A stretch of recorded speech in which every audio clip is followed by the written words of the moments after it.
From the choreographer of the critically acclaimed Frankenstein, the Joffrey Ballet presents the U.S. premiere of Liam Scarlett's Carmen, a breathtaking ballet filled with desire, passion, and betrayal.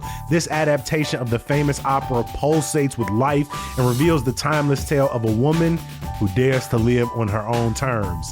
See the Joffrey Ballet's Carmen, September 18th through the 28th at Lyric Opera House. Tickets available at joffrey.org. Steppenwolf Theater presents the Chicago premiere of Mr. Wolf. 12 years ago, Teresa was stolen from her parents. Now a precocious 15-year-old, she's been rescued and returned to a family she neither recognizes nor understands. This miraculous reunion sets the stage for the existential question, what nightmares are we willing to face for the sake of our children? Mr. Wolf begins September 11th, kicking off Steppenwolf's milestone 50th anniversary season. Tickets are available now at steppenwolf.org.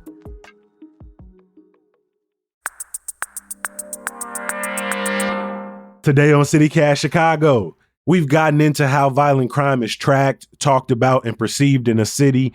But what does it mean to be on the ground every single day, building relationships and peacekeeping in communities?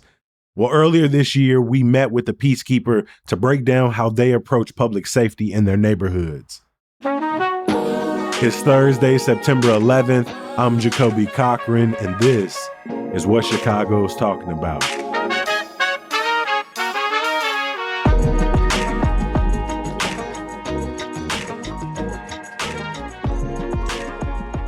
Damian Morris is the Chief Program Officer of Violence Prevention at Breakthrough and a leader for violence reduction in Chicago. Damian, welcome to CityCast Chicago, my friend. Welcome, my brother. Welcome, Kobe. When I was in high school, the first time I ever heard of peacekeeping, so this is back in I think I was in high school, 2006, 2007, our teacher was telling us about the UN peacekeepers, the organization that came out in the 40s where they send civilian and military personnel into former war zones and places to try to broker peace. However, over the last decade plus, I have heard the term peacekeepers being used more and more across the city of Chicago, largely with organizations trying to reduce violence in communities. But for people listening, what exactly is a peacekeeper? Yes. So a peacekeeper is actually a male or female who's from the community, and they all have a common denominator, right, to reduce the violence in their community. So we have a hyperlocal approach. Once again, we hire men and women from that community who have the closest buy-in to want to see their community do better, right? And they engage with the men and women who are high risk, meaning that the activities that they participate in or are involved in will lead them to be either a perpetrator of gun violence or a victim of gun violence. Breakthrough purpose is to really empower the community to thrive, right? So we have this holistic approach. This isn't just about getting, social workers or people who, know about what's going on in Garfield Park theoretically. These are people who have working relationships on the ground, who live in the community, who may have been affiliated in the community, people who themselves may have participated in criminal activity in their youth or while they were coming up in the neighborhood. What led you to this work? How did you get involved with Breakthrough and become a peacekeeper yourself? I was incarcerated at the age of 17. And so during my incarceration, within that first year of my incarceration, I received my GED. After that, other guys that I was incarcerated with, they wanted to get their GED as well.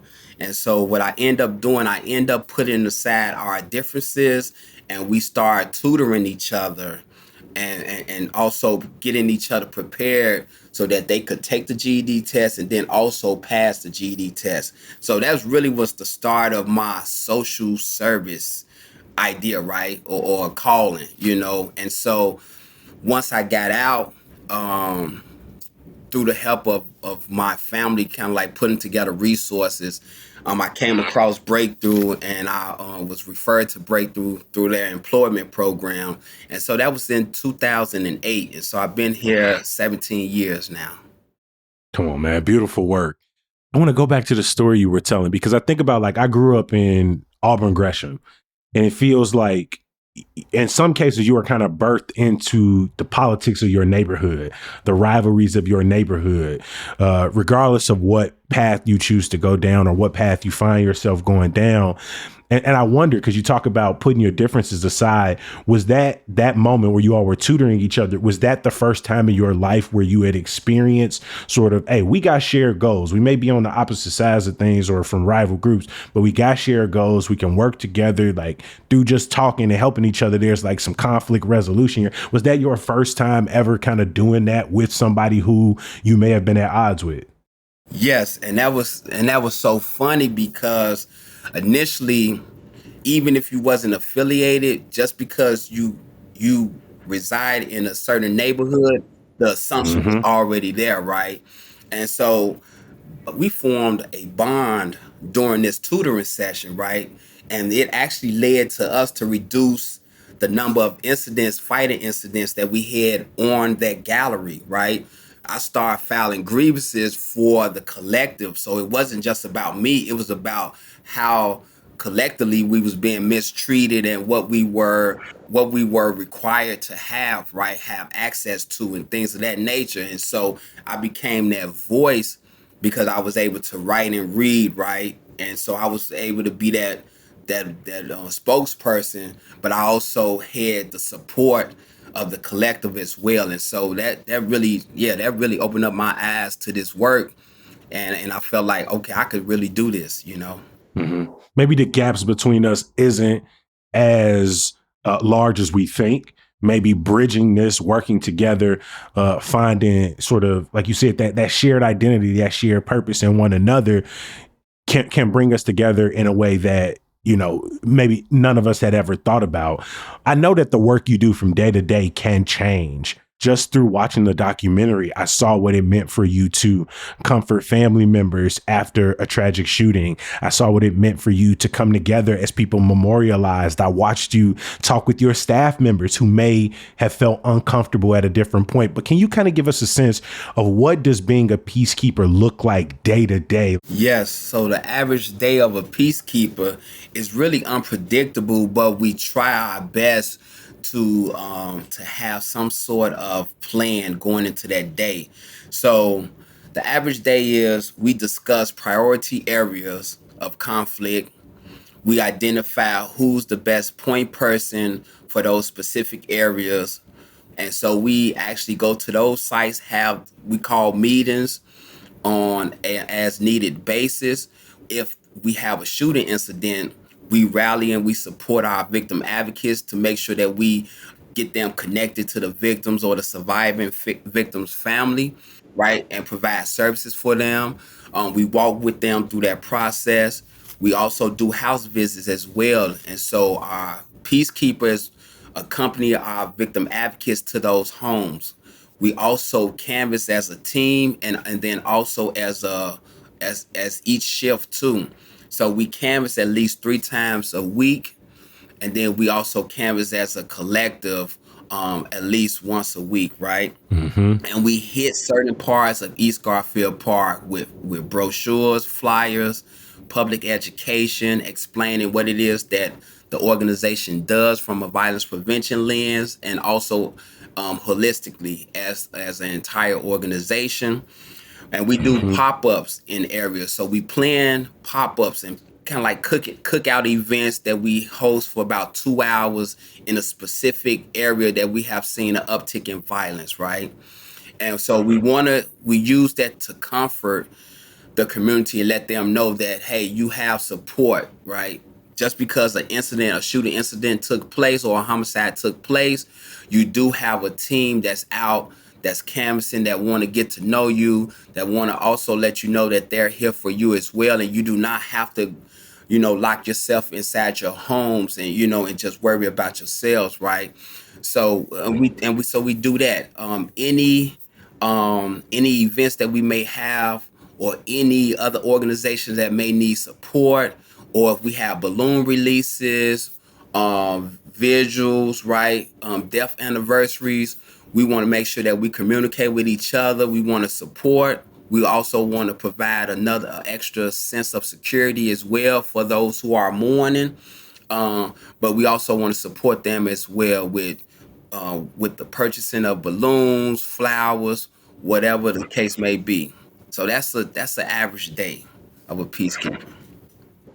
Man, I appreciate how thorough you were in going through that work. Again, following along through the camera in the Firsthand Peacekeepers documentary.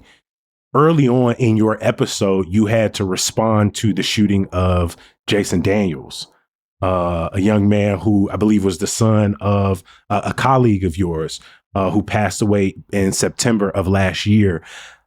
I mean, dude, even watching it, and I know watching you have to kind of immediately jump into action to comfort, to provide resources. To at one point you sitting there listening like I'm just thinking about like growing up and just thinking about, all right, what's them shots? Is them gunshots? How quickly you had to spring into action to canvas to make sure you could find anybody who might have been hurt, to provide updates to the family. How do you stay emotionally resolved and calm and locked in when this is literally fucking life or death every single day? I prepare myself because, for one, I have to get myself mentally prepared that I may be arriving to a chaotic scene, right? And so I have to remain calm because someone that I may know may lean upon me for guidance, right? And so for advice, for direction. And so by me knowing that, like it's kind of like it's became second nature for me, And so when that incident took place right there, I knew instantly, like I had to connect with him instantly, because that's for that split second or every second that went past, right?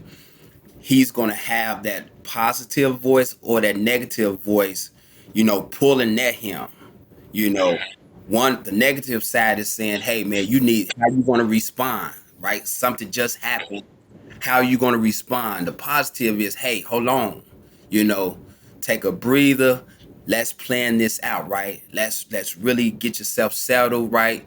And that's why, I have to remain calm, because I understand that he's in a headspace where a lot of things are going on. His phone going off, people calling, people texting, right?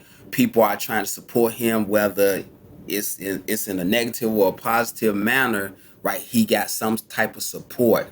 And so I have to come in and try to, override that as best as I could. And so I have to remain calm.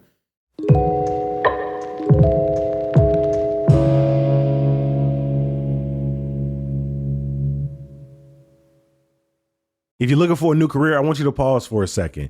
What exactly are you looking for? Maybe it's something that's flexible, that works on your time, something where you can use those people skills, your creativity to work with and connect others. Something where you can make an impact. If the answer is yes, then maybe you should consider real estate. Realtors not only help people buy and sell homes, but navigate Chicago's rental market. They help people find the next great location to realize the small business dreams, which means you can help people find stability, put down roots, grow something in their neighborhoods. Plus, you get to set your own schedule, choose who you work with, explore different parts of the city. So if real estate is for you, here's how to get started. Visit realtorsrealestateschool.com today to schedule your free career consultation. That's realtorsrealestateschool.com.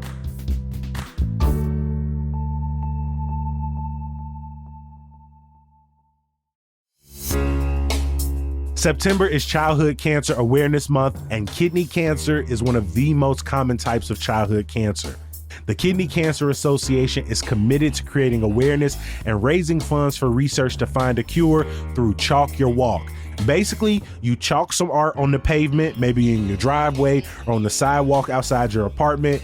Include chalkyourwalk.org on your drawing, then post photos of your art on social media and tag Kidney Cancer Association. Seriously, you can draw anything, something that brings you joy or an encouraging message, and just tag Kidney Cancer Association. Learn more or donate directly at chalkyourwalk.org.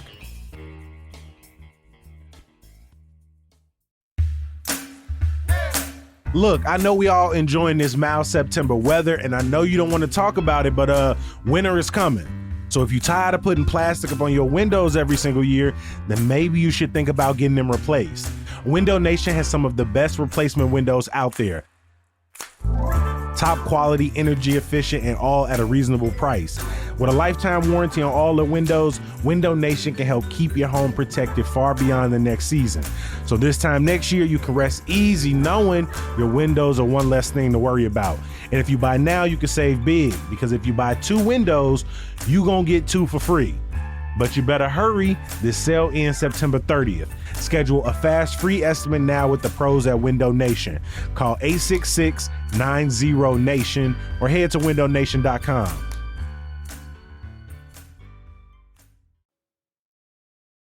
How do you stay tapped into what's going on in Garfield Park? Who could be more vulnerable to end up being a victim of gun violence versus somebody else? The strategy is that once again we build relationship.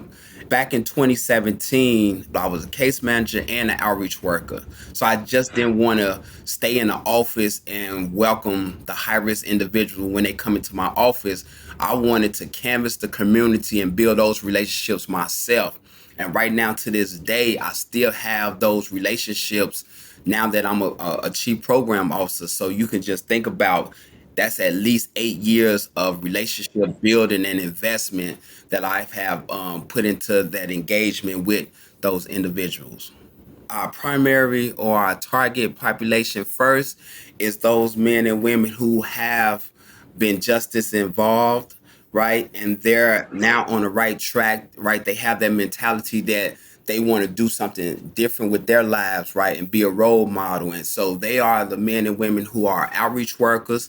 They are victim advocates. They are case managers, right? They are peacekeeper coordinators, right? They are community relations personnel as well, right? So they hold positions that we think that are instrumental in reducing the violence in the community. So those are the people that we're hiring in those positions. And then when they do go out into the community, those individuals can relate, those high-risk individuals can relate to them because they are justice impacted themselves. And so now they can see what potential that they may have if they choose to get on the right track. When I think about some of the stories of gun violence in particular in this city, it feels like so much of it is retaliatory. Like you're not at the beginning of something, you're in the middle of something that's ongoing.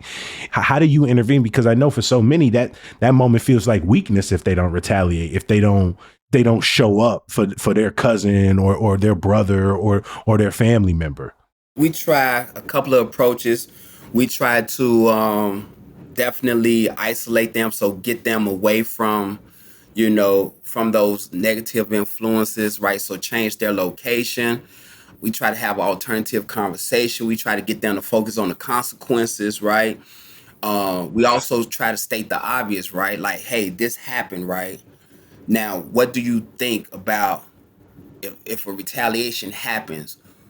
Who do you think that they're going to think about who have the best motive, you know what I'm saying, to retaliate, right? And then once again, hey, let's make sure that we lay this loved one to rest. Let's use this time right now to make sure that everything is taken care of, funeral arrangements, things of that nature, right? So we call that buying time.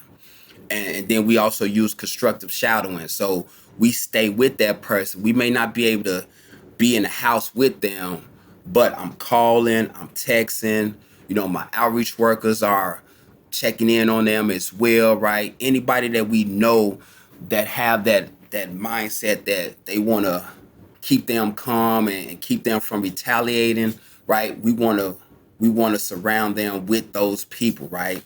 Over the last 4 years, the number of shootings in Chicago has reduced by 42%. However, when I think about the big challenges this work has faced, the threats of cutting critical federal funding, what are the biggest challenges you see to doing this work in Garfield Park right now? The population have got younger. So now we're starting to see between the ages of 12 to 17 years of age becoming victims of gun violence or perpetrators of gun violence, right?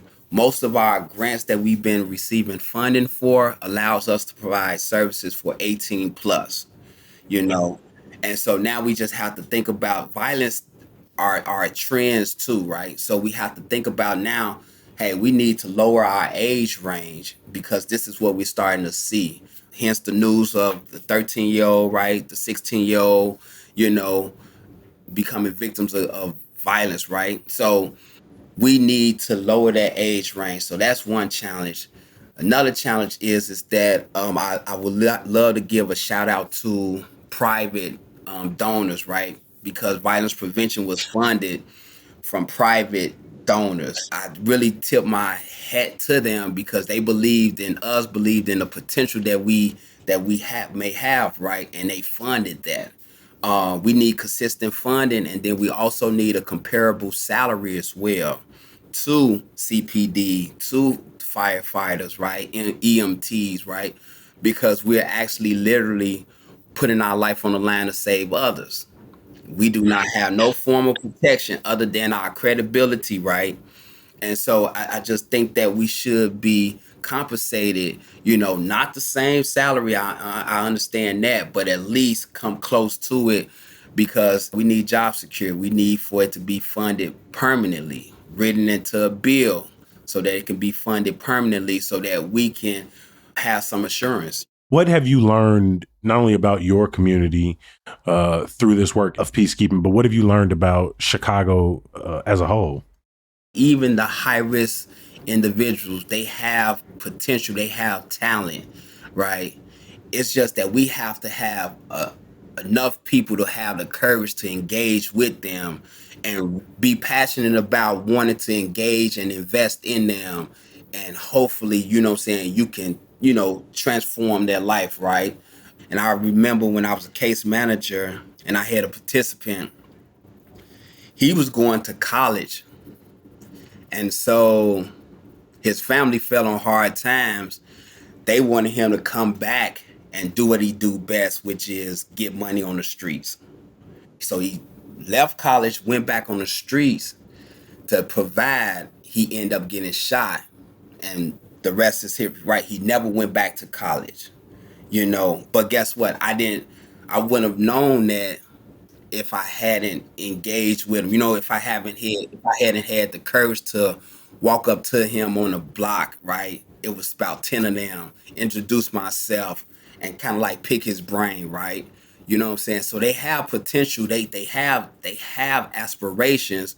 We just have They to be have deep bold. stories, man. Yeah, They they they do. got hopes and dreams, like you said, talent, so much, and for so many, we searching for identity. We searching for purpose, a sense of belonging and home. And that ain't every single person, but the vast majority of young people I come in contact with who are either still on the block hustling, who have at some point, like even just through like storytelling. I used to work in Cook County Jail, just doing storytelling workshops, and you listen to the stories that people are telling you, and it, I don't know, it at least for me, it was a reminder to be vigilant against the narrative that just makes all of them one person, that groups them together, says that it's hopeless, that you need to like sort of discard them and throw them away. It's a reminder that there's a human being behind every single one of these stories, every single one of these pathways. And are we willing to do the work, like you said, to really engage people where they are, really learn who people are? Because I think oftentimes you can see in social work, people are engaging because they have an agenda to change you versus trying to first engage to get to know you. Yes. And it sounds like the work that so many of the peacekeepers around Chicago are doing is they're not engaging so that they can demonize you or so that they can simply tell you that everything you are doing is wrong. They really doing it to open their arms and bring you into community. Yes. That's it.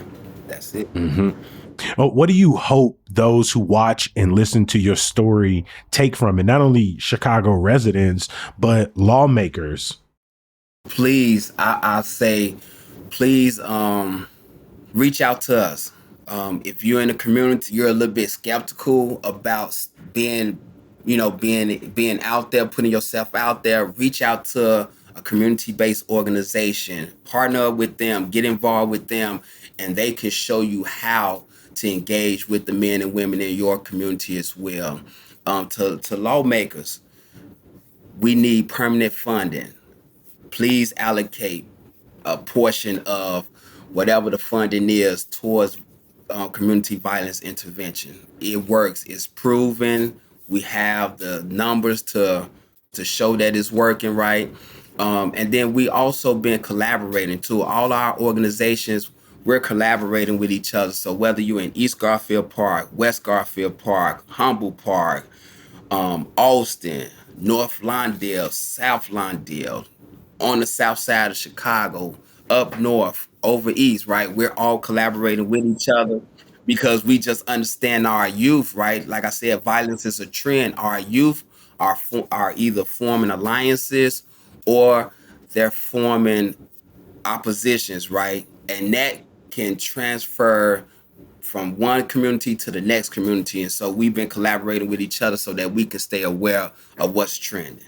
I mean, we want to see more and more investment in peacekeeper programs, not only in high-risk neighborhoods, but across the city of Chicago, sort of reimagining what public safety strategy looks like. But we know in this city, there are people who, when they think public safety, they think police, investing in police, not investing in alternative strategies. How, through the work you've done, have you open people's minds up to broader investments in this kind of work? And how do you position this for the people who are skeptical? Yes, I would say definitely it takes all of us. So it's not just a one proven thing, right? You need a professional understanding with CPD, right? Because there's just certain things that we can't do that CPD may be able to do, and we understand that part, and vice versa. CPD understand that they cannot go into spaces that violence prevention organizations can. And so we have that understanding. Just really, if you want to take a deep dive, reach out to us and get to know us. Like I said, we're working on a training for CPD as well as community violence intervention workers as well, so that we can both understand how each other operate, right? So that's, stay tuned for that. How can people follow the work you're doing as well as contribute, get involved? Our website is www.breakthrough.org. On there, you'll see our entire organization, our departments, the services that we provide, the contacts for whatever services that you're interested in. If you want to volunteer, we have that option there as well. Yes, get involved at www.breakthrough.org. Damian Morris is the Chief Program Officer of Violence Prevention at Breakthrough. You can watch this episode of Firsthand Peacekeepers from WTTW at the link in our show notes. Damian, I appreciate you making time today, G. No problem at all, Kobe. I'm honored. Before we get out of here, I got some good news for you. If you're looking for something to do this weekend, consider a neighborhood walking tour. There's the Pilsen Mural Tour and fundraiser this Saturday, starting at the National Museum of Mexican Art. The Chicago History Museum got a few options this weekend, including a Humboldt Park tour and Gold Coast tour on Saturday. They got a Hyde Park mural tour on Sunday and a Bronzeville bus tour that same day. As always, we appreciate you for listening, reading, making time for us. We're going to be back bright and early tomorrow. We'll talk to you then. Peace.